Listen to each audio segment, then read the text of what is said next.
Hi everyone and welcome back to Chelsea Fan TV. Welcome to a brand new episode of Round the Corner, or as I like to rename it, Round in Circles, as fitting for Chelsea's season and last season. And hopefully though, a new game, Fulham at home, 12:30 kickoff, will be there. It's safe to say it's been a terrible week for Chelsea. Lost to Middlesbrough in the semi-final of the Carabao Cup on Tuesday.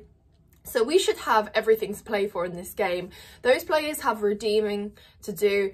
Pochettino, much redemption for him as well is needed. So hopefully we can win this game, take 3 points, but this game is by no means going to be easy.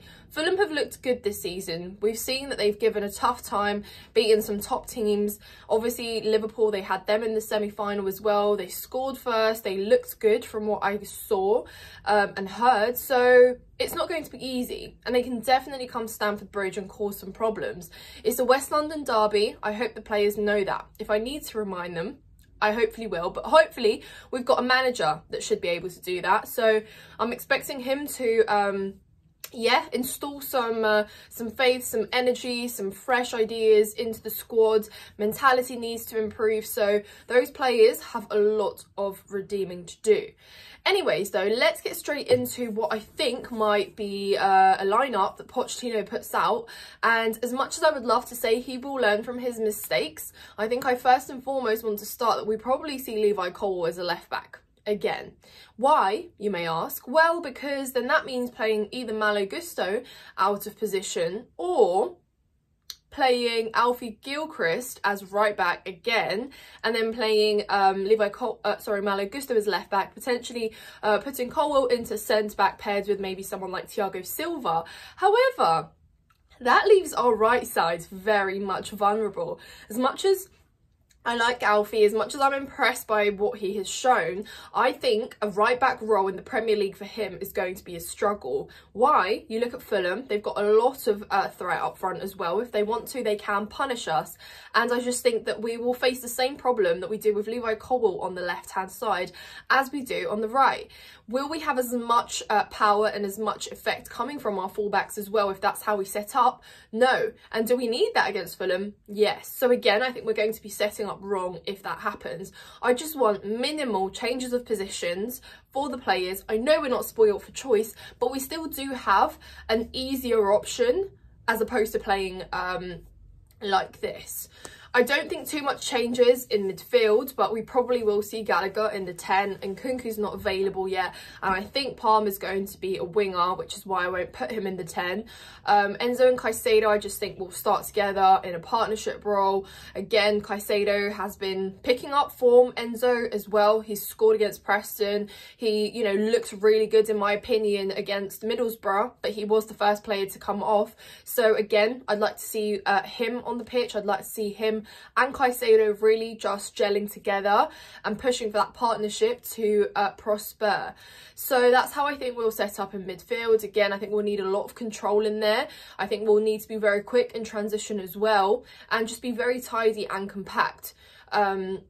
Moving forward, I basically already said that Palmer's probably going to start on the wing, and I think it was a disaster playing him as a false 9 on Tuesday. Not his fault. He did miss a handful of opportunities to be on the score sheet for us and potentially looking at a different game, but even the best players have their off days. I just don't want to see him in that position again. It's uncalled for. We do have a striker that we will need in this game. We need to have a number 9 on the pitch in this game if we want if we want some threat up front.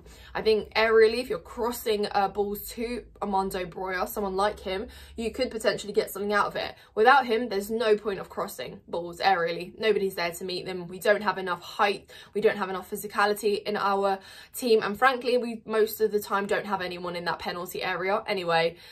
So yeah, I think for me Broja starts, because again, he shouldn't have been benched against Middlesbrough. He did score, he was on a high against Preston. Why he was benched doesn't make sense, but again, I hope that Poch has learnt from that mistake and will be starting him, because again, that's height, that's physicality, that's a striker, and I think he could deal a little bit better physically with Fulham's defence than than someone like Cole Palmer playing there as a number 9, as a false 9. So yeah, I think that's how we will go. And then obviously the left flank, I think, will be occupied by someone like Mykhailo Mudryk. Why? Because I don't want to see Sterling starting anywhere near our lineup tomorrow. Even though I say that, he's going to start, isn't he? Guys, this is what I hate about doing this show, is that because I want to put out what I think is going to be the lineup, I have to basically bench players and start players that I don't want to, or I'm not favouring. But he's going to start Sterling, let's be real. It's Fulham, he's going to want some pace, he's going to want some goals. Pochettino, but like and you know what, guys, knowing Raheem Sterling, he'll probably pull out a really good performance, because that's what he does. He goes in and out of form.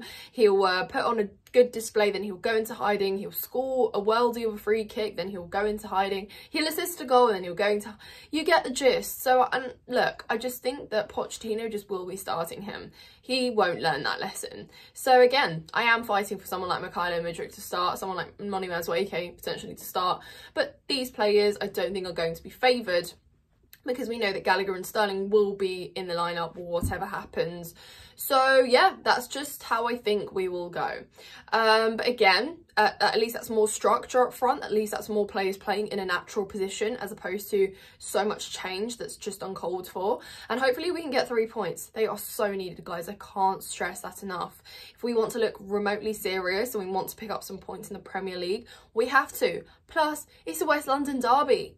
Let's not brush that under the carpet. At the end of the day, it's a derby. Fulham have basically gone into games against us in recent years saying that they can have a chance against us, and they have beaten us. So let's not continue that, you know, let's not continue that confidence, giving them the fact that, you know, we like to say the big brother in West London, giving them the opportunity to beat us and humiliate us. But they're a good team, guys, and I think they will score against us. There you go, that's my first prediction. I think we will concede. I'm going to go for an optimistic 2-1, just because of patterns this season I've seen. We've lost, we've drew, and then we've come out with a win, somehow scored 2 goals. And I hope that's going to be the case, because again, it just basically is very encompassing of being up and down this season. But I'm going to hope that that's going to be the case. We'll be there. We'll bring you more content after the game, so stay tuned. Subscribe to Chelsea Fan TV if you haven't done so already. Also check out my personal channel in the description. Like this video, comment your thoughts, and we will see you in the next one. Thank you so much.